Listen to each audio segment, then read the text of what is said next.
poursuit la correction de l'activité sur l'état marchand des produits. Donc là, on arrive à la première partie, diagnostiquer l'état marchand des produits et identifier l'action corrective à mettre en place. Donc nous commençons par les EPI. Donc les EPI, je vous rappelle, ce sont les équipements de protection individuelle. J'ai copié la page 92 du livre ici. Donc votre tuteur, Monsieur Blanchard, donc vous prépare à travailler dans le rayon fruits et légumes. Mais avant de débuter toute activité, vous devez vous équiper. La garantie de l'état marchand des produits passe par une tenue adaptée du personnel pour les manipuler.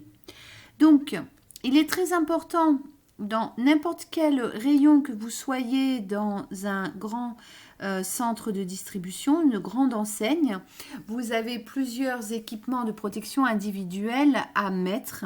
Là, je vous rappelle que vous êtes dans le rayon fruits et légumes, donc vous regardez la fiche numéro 6, rayon fruits et légumes. Qu'est-ce qu'on vous demande de porter?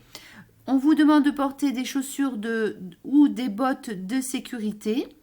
On vous demande de porter des vêtements de protection, numéro 3 et 4, et des protections des mains, numéro 11. Donc, si vous regardez le détail, donc les chaussures à bout renforcé sans lacets et avec semelle antidérapante. Donc toutes ces caractéristiques sont très importantes pour assurer votre sécurité. Sans lacets pour pas vous prendre dans les lacets et risquer de chuter. Les semelles antidérapantes, vous le savez, lorsqu'il y a des fruits ou légumes par terre, vous risquez de glisser.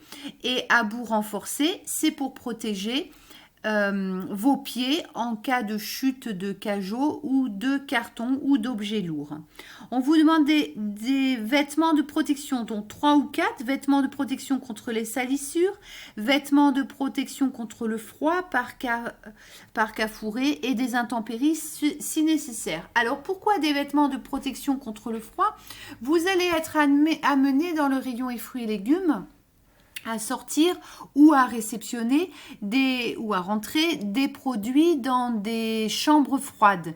Donc bien sûr, les chambres froides se trouvent soit entre 0,4, soit entre 4 et 10 degrés. Donc vous devez être couvert.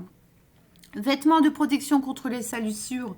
Vous avez bien compris que dans les rayons fruits et légumes, vous risquez de beaucoup vous salir. Ce qui est important, ces vêtements de protection, non seulement c'est aussi pour l'hygiène. Sachez que si vous vous présentez devant un client avec un vêtement de protection complètement sali, cela n'est pas bon pour l'image de marque de l'enseigne. Donc bien sûr, on vous demande de changer autant de fois que possible ce vêtement de protection. Cela va de soi. Ensuite, vous avez les gants en vinyle. Donc les gants pour protéger vos mains lorsque vous transportez des cajots. Vous avez des risques d'écharpe, des risques de blessures, de risques de coupure si vous ouvrez les cartons. Voilà la réponse qu'il fallait donner. Je vous avais retranscrit la consigne ici en bleu. S'il vous plaît, c'est important. Première partie de la question, quel EPI devez-vous porter pour travailler dans le rayon fruits et légumes? D'accord, la plupart d'entre vous ont trouvé les bonnes réponses à l'aide du document 1 que je vous ai présenté à nouveau ici, qui est sur la page 92 dans votre livre Gérer. Et surtout, une deuxième partie de questions, expliquez pourquoi vous devez porter ces protections.